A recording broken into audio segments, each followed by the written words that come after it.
छोटू पहाड़ों में खूबसूरत नजारे शूट कर रहा था। अचानक एक आग का गोला आसमान से नीचे गिरा और घाटी में जा गिरा। शहर के लोग अपने फोन निकालकर इस नजारे की वीडियो बनाने लगे। छोटू हैरान होकर देख ही रहा था कि तभी दो फाइटर जेट्स उसके पास से तेजी से गुजर गए। इसी बीच एफबीआई को भी इस घटना की खबर मिल गई और वे तुरंत वहां पहुंच गए। छोटू ने खतरा भांप लिया और जल्दी से अपना सामान समेटकर पहाड़ी के नीचे छिप गया। एफबीआई के दो एजेंट्स ने पहाड़ी की ओर देखा, लेकिन उन्हें वहां कुछ नजर नहीं आया। छोटू जंगल से होते हुए घाटी तक पहुंचा, जहां उसने देखा कि हवा में एक विशाल उड़न तश्तरी मंडरा रही थी। वह जल्दी से अपना कैमरा निकालकर इसे शूट करने लगा, लेकिन तभी उड़न तश्तरी अचानक गायब हो गई। छोटू अभी यह सब समझ ही रहा था कि उसके पीछे एक अजीब जीव खड़ा था।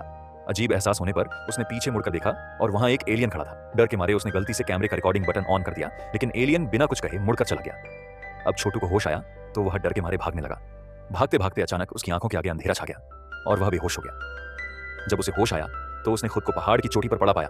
उसका हाथ तेज दर्द कर रहा था, लेकिन कहीं कोई घाव नहीं था। जल्दी से उसने अपना कैमरा चेक किया और देखा कि उसे कोई अनजानी शक्ति आसमान में खींच रही थी। घर पहुंचने के बाद जब उसने टीवी की ओर देखा तो टीवी अचानक गायब हो गया। उसने हाथ बढ़ाकर उसे छूने की कोशिश की तो ऐसा लगा जैसे उसका हाथ किसी और ही दुनिया में चला गया हो। अब उसे एहसास हुआ कि उसे कोई खास ताकत मिल गई है। फिर उसने सोचा कि क्यों ना चीजों को अपनी सोच से कंट्रोल करने की कोशिश करे। उसने जैसे ही कोशिश की, सामने रखा सामान गायब हो गया और फिर वापस आ गया। लेकिन छोटू का हाथ अब भी दर्द कर रहा था। वह डॉक्टर के पास गया और एक्सरे कराया। डॉक्टर यह देखकर चौंक गया। छोटू का हाथ पहले कभी बुरी तरह टूटा था, लेकिन हड्डी अब एकदम सीधी और परफेक्ट जुड़ी हुई थी।